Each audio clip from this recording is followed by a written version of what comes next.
पण प्रत्यक्षात तिथूनच वजन वाढायला सुरुवात होते. हळूहळू शरीरात फॅट साठवतात, तेही आपल्याला कळत सुद्धा नाही. थंड ठेवलं की सगळं चांगलंच असतं असा आपला गैरसमज असतो.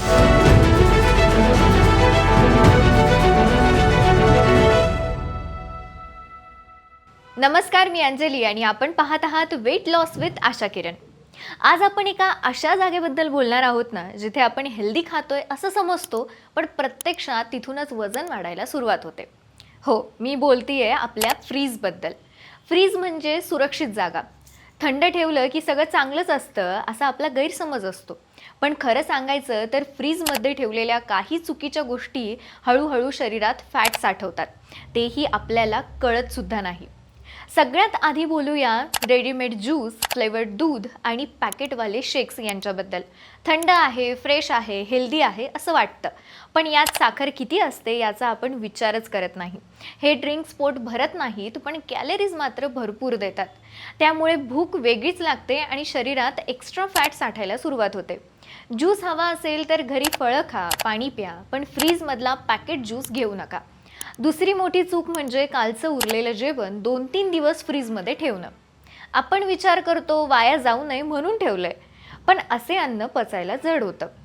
ज्यात न्यूट्रियंट्स कमी होतात आणि डायजेशन स्लो होतं.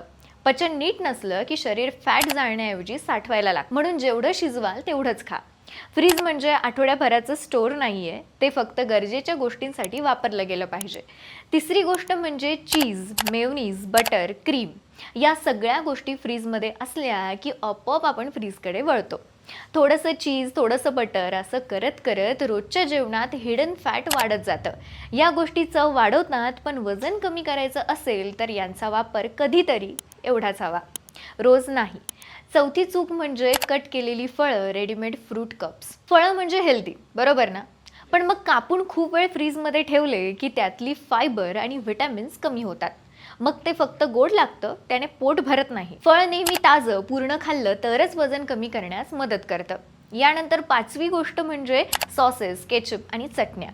आपण समजतो थोडंच घेतोय, पण यात थोड्यात साखर, मीठ आणि प्रिझर्वेटिव्स भरपूर असतात. रोज थोडं थोडं घेतलं की शरीरात सूज, पाणी साठणं आणि फॅट वाढायला वेळ लागत नाही. त्यामुळे घरची चटणी, दही, ताक हे पर्याय केव्हाही चांगले. आणखी एक महत्त्वाची चूक म्हणजे फ्रीजमधून थेट थंड अन्न खाणं. थंड अन्न म्हणजे पचनसंस्थेला धक्का देतं. डायजेशन स्लो झालं की मेटाबॉलिझमही स्लो होतो. म्हणूनच फ्रीजमधलं अन्न नेहमी थोडं बाहेर काढून नॉर्मल तापमानावर किंवा गरम करून खा. हा छोटासा बदलसुद्धा वजन कमी करण्यात खूप मदत करतो. आता लक्षात घ्या, फ्रीज वाईट नाही आहे, पण फ्रीजमध्ये काय ठेवायचं आणि काय नाही हे कळणं खूप गरजेचं आहे. फ्रीजमध्ये फळं, भाज्या, दही, ताक, उकडलेली कडधान्य ठेवा. पण प्रोसेस, साखर भरलेले, जास्त फॅटचे पदार्थ जितके कमी तितकं शरीर हलकं. वजन कमी करणं म्हणजे उपवास नाही, डाएट नाही, तर रोजच्या छोट्या सवयी बदलणं आहे.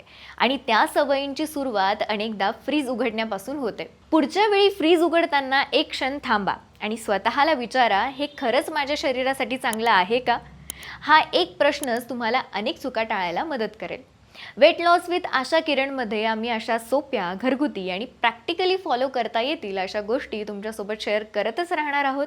आजची ही माहिती उपयोगी वाटली असेल तर व्हिडिओला लाईक करा. तुमचा अनुभव किंवा प्रश्न कमेंटमध्ये नक्की लिहा. आणि अजून अशाच हेल्दी टिप्ससाठी चॅनलला सबस्क्राईब करायला विसरू नका. मी अंजली, पुन्हा भेटूया. तोपर्यंत स्वतःची काळजी घ्या, पाणी नीट प्या आणि फिट राहा.